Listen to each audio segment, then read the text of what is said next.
किरण रिजिजू कानून मंत्री के पद से हट चुके हैं।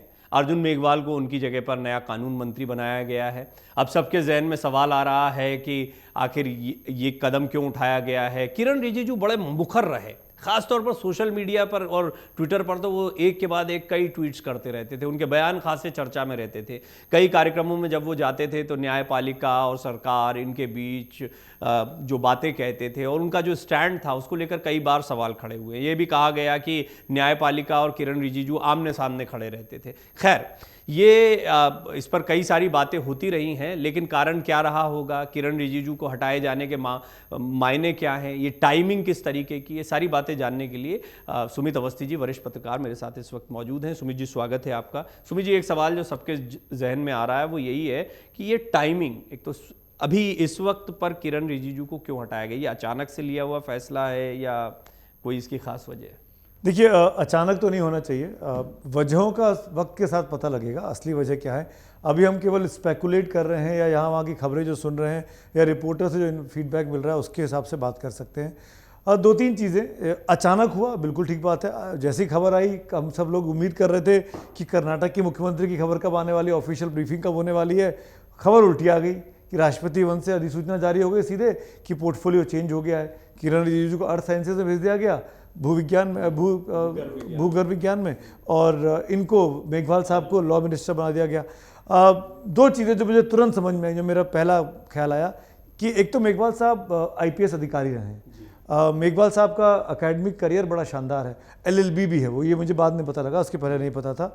लॉ की जानकारी है उनको, और प्लस ओबीसी कम्युनिटी से, ओबीसी या एससी कम्युनिटी से आते हैं, if I am not wrong. Rajasthan के हैं, राजस्थान में चुनाव होने वाला है, राजस्थान के नेताओं को खुश भी करना है, राजस्थान की कम्युनिटीज़ को खुश भी करना है, बीजेपी के लिए बड़ा टास्क है। तो इसीलिए मेरे ख्याल से अर्जुन राम को चुना गया।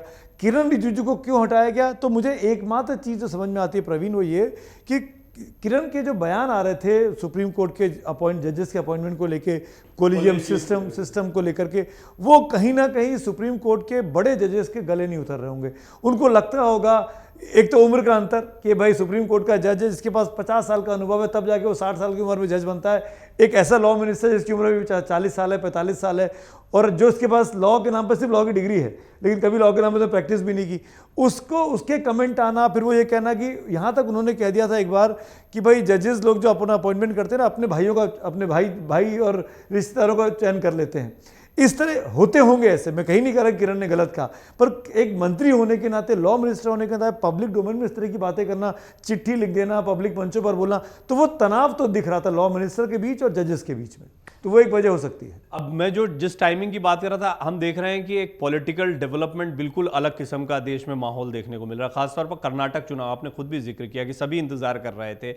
इस समय पर बीजेपी जो है वो बैकफुट पर है, नहीं ये कहना बड़ा मुश्किल है, लेकिन अभी कुछ कहने की स्थिति में नहीं, कोई बहुत बड़े बयान या कोई बहुत ऐसी चीजें नहीं आ रही हैं जो बीजेपी की तरफ से आए, फिर अचानक से ये कदम उठाया जाता है। क्या इस समय पॉलिटिकल टाइमिंग को इससे जोड़कर देखना चाहिए कि बीजेपी के लिए जो हालात बने हुए हैं उसमें कोई एक बड़ा कदम उठा लिया गया कि हाँ चलिए अभी करने को कुछ नहीं है तो ये वाला बड़ा काम, हाँ हो सकता है कि एजेंडे में पहले से रहा हो लेकिन अब इसको कदम उठा लिया जाए? या दूसरा, आप देखते हैं कि लॉन्ग टर्म में, आपने राजस्थान का जिक्र किया है, किरण रिजिजू को मैं एक प्रवक्ता के तौर पर शुरुआत से जानता हूं, वो नॉर्थ ईस्ट के कुछ चंद एक लोगों में थे, अच्छी हिंदी बोलते थे, बीजेपी की तरफ से बैठते थे, हम लोग भी बहुत अप्रिशिएट करते थे कि यार कांग्रेस में थे, हाँ, और पहले कांग्रेस में थे और फिर इधर आए बीजेपी में, हम कहते थे बड़ी अच्छी हिंदी बोलते हैं आप, और दिल्ली यूनिवर्सिटी के पढ़े हुए और धीरे मेरे अच्छे मित्र हैं, दिल्ली हाँ, यूनिवर्सिटी के पढ़े हैं, दिल्ली में रहे बचपन से, इसलिए उनकी हिंदी इतनी अच्छी और धीरे धीरे हम देखते हैं कि वो कानून मंत्री जैसी महत्वपूर्ण पोस्ट, उनका कानून मंत्री बनना और फिर हट जाना, मैं चाहूंगा क्योंकि आपने बहुत नजदीक से देखा है,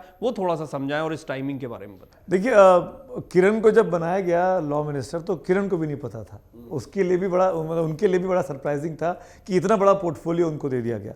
मेरे ख्याल से प्रधानमंत्री नरेंद्र मोदी ने कुछ सोचा होगा, कुछ प्लान के साथ, कुछ चीज़ों को करवाने के लिए एक यंग आदमी को लेकर आया। उनको लगा होगा शायद यंग नेता है, नए यंग आइडियाज़ के साथ आएगा, जो तमाम पुराने कानून देश में जो चल रहे हैं जिनको ख़त्म करने की बात चल रही है, या नया व्यक्ति है, सॉफ्ट व्यक्ति है, हिंदी अच्छी बोलता है, नॉर्थ ईस्ट से आता है, तो शायद सबको जो दोनों जो भुजाएं हैं लॉ मिनिस्ट्री की, मतलब एक तरफ जजेस हैं, एक तरफ वकील हैं और दूसरी तरफ मिनिस्ट्री है, इन सबको साथ लेके चल पाएगा। शायद ये जिम्मेदारी इसीलिए उनके पिछले कामकाज को देखकर प्रधानमंत्री ने दी होगी। अब उनका अचानक हटाया जाना, तो इसका मतलब कहीं ना कहीं प्रधानमंत्री के जो उन्होंने प्लान किया होगा उस प्लान में वो ठीक नहीं बैठे होंगे। तो ये कोर्स करेक्शन लगता है, प्रधानमंत्री ने अपने उस काम को ठीक करने की कोशिश की है। अब मैं ये नहीं कहता कि हर आदमी को जो काम दिया जाए वो कर पाए, हर आदमी की अपनी काबिलियत होती है और हर आदमी के सर्कमस्टांसेस ऐसे होते हैं कि जिसमें वो परफॉर्म कर पाता है, नहीं कर पाता। हो सकता है किरण रिजिजू नहीं कर पाए हों, जो प्रधानमंत्री चाहते हो वो नतीजे ना दे पाए हों, क्योंकि ये एक छोटा सा कैबिनेट रिशफल ही है, अचानक होता है। क्योंकि शपथ ग्रहण इसलिए नहीं हो रहा है कि आपने केवल पोर्टफोलियो चेंज किए हैं, अगर आप किसी नए को बनाते या किसी को अपग्रेड करते तो शपथ की बात आती, लेकिन ऐसी बात है नहीं। तो किरण का जाना की टाइमिंग की जहाँ तक बात है, मैं फिर से कहूँगा, देखिए मणिपुर का जो मामला हुआ, मणिपुर में जिस तरीके से जातीय हिंसा छिड़ी, मणिपुर के हाईकोर्ट का जो आदेश आया, जिस तरीके से मैतेई कम्युनिटी को उन्होंने, जो कि 53% 54% है, उसको उन्होंने माइनॉरिटी में शामिल कर दिया, और उसके बाद से मणिपुर जिस तरीके से जला, कर्नाटक के चुनाव के बीच में सबसे बड़ी हेडलाइन कोई चल रही थी तो मणिपुर ही चल रही थी।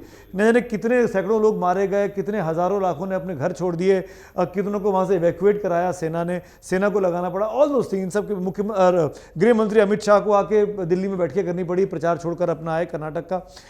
अब उत्तर पूर्व की अगर आप बात करते हैं तो हेमंत बिस्व शर्मा और किरण रिजिजू दो बड़े चेहरे सामने आते हैं, और ऐसे में एक बड़ा चेहरा जो लॉ मिनिस्टर भी हो, और उसकी अगर लॉ हाईकोर्ट की तरफ से ऐसा ऑर्डर आ रहा हो और जिस पर वो चुप्पी साध ले, कुछ कमेंट ना करे, कुछ आगे बात ना करे, उस भीड़ को, उस गुस्से को शांत करने की कोशिश ना करे, मुझे ऐसा लगता है कि शायद वो भी एक वजह हो सकती है। हालांकि मैं ये अज्यूम कर रहा हूँ, ना मेरी प्रधानमंत्री से बात हुई है, ना इस फैसले के बाद किरण रिजिजू से बात हुई है, हम केवल कंटेम्पलेट कर रहे हैं कि ऐसा क्यों हुआ होगा, क्योंकि अचानक हुआ है। अगर ये नहीं हुआ होता तो हम यहाँ चर्चा ही नहीं कर रहे होते।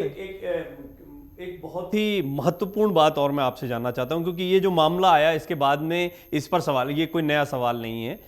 न्यायपालिका और हमारी जो सरकार है, विधायिका, हम देखते हैं, हम 4 पिलर्स की बात करते हैं, अलग है, लेकिन फिर जब कानून मंत्री की बात होती है, और कानून मंत्री और हमारी न्यायपालिका, ये हमेशा आमने सामने क्यों दिखते हैं? ये तकरार जो है, या फिर अधिकार और तकरार, इन दोनों का कॉम्बिनेशन, ये हमेशा ऐसे चलता। रविशंकर प्रसाद हो, किरण रिजिजू, या और पहले चले जाएं, हम कपिल सिब्बल के समय को भी देख लें, या ये कानून मंत्रालय, कानून मंत्री और न्यायपालिका, इसका क्या बैलेंस आप देखते हैं?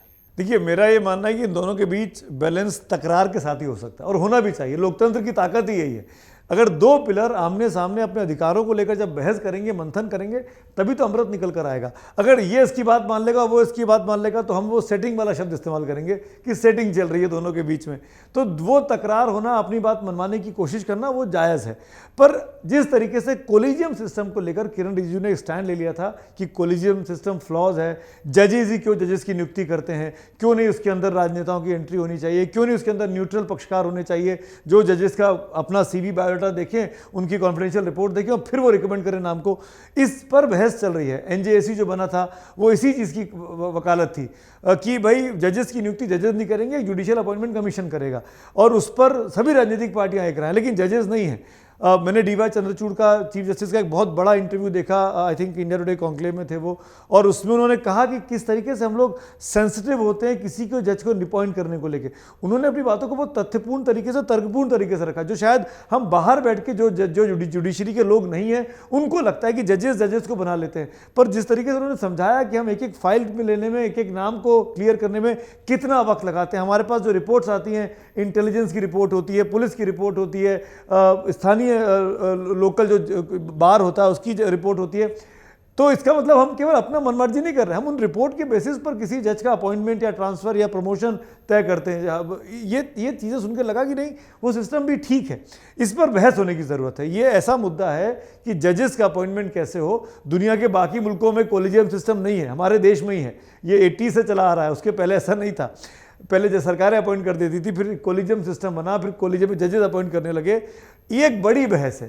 किरण रिजिजू ने एक मोर्चा खोल दिया था, तो किरण रिजिजू सुप्रीम कोर्ट के सामने खड़े हो गए थे आके, जैसे कि हम टकराहट हो रही है, टक्कर हो रही है, उसी वजह से शायद ये गाज गिरी। और हमको ये नहीं भूलना चाहिए प्रवीण, आज की डेट में भी सरकार के बहुत से क्रिटिकल मामले जो हैं वो सुप्रीम कोर्ट में चल रहे हैं। वो अडानी का मामला आप देख सकते हैं, वो गुजरात के जिन जजेस का प्रमोशन हुआ, जिन्होंने राहुल गांधी के खिलाफ फैसला दिया, जो हाईकोर्ट ने जिस पर सुप्रीम कोर्ट ने रोक लगा दी, वो मामला चल रहा है। बिल्किस बानो वाला मामला दोबारा आ गया है कि जो छोड़ा गया वो क्यों छोड़ा गया। तो बहुत से ऐसे क्रिटिकल मामले हैं जो अभी सुप्रीम कोर्ट में आ गए हैं, जिस पर सरकार घिर सकती है। ये चुनावी साल है, ऐसे में सरकार क्या टकराहट चाहेगी सुप्रीम कोर्ट के साथ, ये भी एक इंपॉर्टेंट चीज है इस टाइमिंग को लेके। न्यायपालिका, विधायिका, इसमें आपस में क्या इस तरह का संवाद होते रहना चाहिए? कोई टकराहट देखने को मिलती है? आप लोगों की राय क्या है? आप अपने सुझाव जरूर लिखें, अपनी बात जरूर लिखें। और साथ ही साथ सुमित जी के साथ हमने ये जानने की कोशिश की कि अंदर की बात क्या है, क्या वजह हो सकती है कि किरण रिजिजू को कानून मंत्री के पद से हटा दिया गया। मन से उजाला कर चले, मन से